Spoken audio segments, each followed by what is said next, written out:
Okay, now we understand that that there was a war going on, right? And the war that the Civil War was a campaign of the United States government trying to consolidate this place that they call America.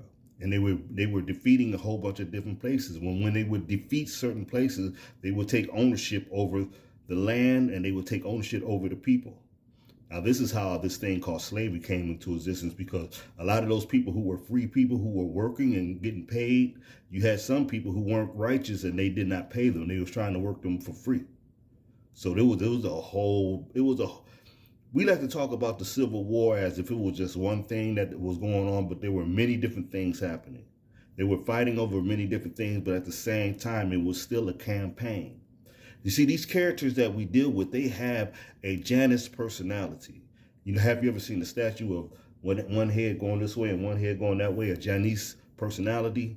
Meaning that, yeah, they have the ability to appear like they're doing something to help the people, but at the same time, they're working another agenda. They're two-faced. That's what we're dealing with here.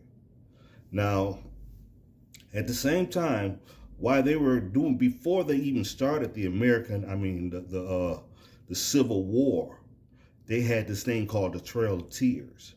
The Trail of Tears is where they were taking people who they were beating and conquering, and they were taking them and they were forcing them up to Oklahoma. They were running them off of their land because they were getting the resources. They was beating certain areas in Michigan and in Ohio and Indiana, certain areas in Alabama. They were beating certain areas, and they were taking the people and removing them off of their land and sending them up to Oklahoma. Now, there was already people up there in Oklahoma, because some people, I'm assuming, they were fleeing and they ran up there. And some people, they probably was settling people up there for a long time.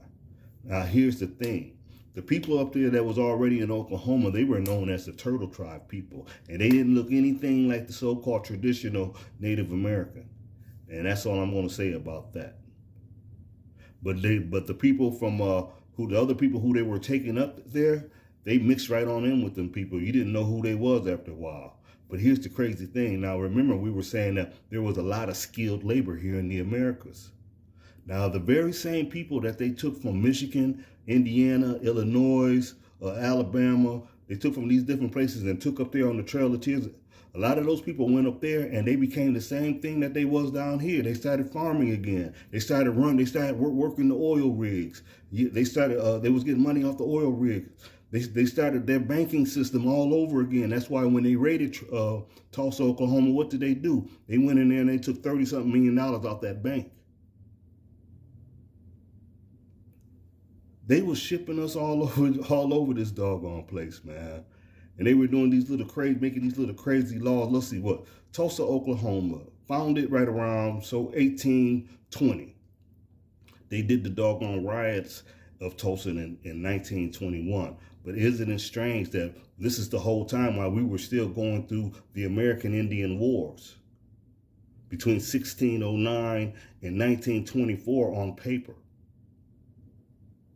When you hear these stories of Rosewood and you hear these stories of Tulsa, Oklahoma and Oscarville and those places that they flooded, when you hear these stories, these are the stories of the American Indian Wars.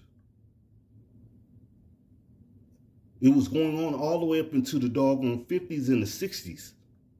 But I said on paper, they made it end in 1924. The so-called Siberian that calls himself a Native American, he's what you call a traditional American, meaning that he's been here for so long that he's accepted, or that he has long standing, so he is accepted as a traditional American. But I am telling you that there were people who was already here and they was already working with this land, because there were people who came from Europe a long time ago who came over here and was teaching them how to work their own land and how to get the resources and participate in the market. And you don't hear stories about these people. They show pictures of everybody, but they do not show those Asian-looking so-called Native Americans, the traditional Native Americans. You do not see any pictures of them in business. You don't hear any Tulsa, Oklahoma stories of them, but you hear stories of us. But anyway, man, this your man, L. Judge, man. I'm just bouncing in between the timelines, but I just wanted you to have an understanding of what the timeline between the Trail of Tears, the rebirth, the resurrection of Tulsa, Oklahoma, and its destruction. The time is all real close. I'm out.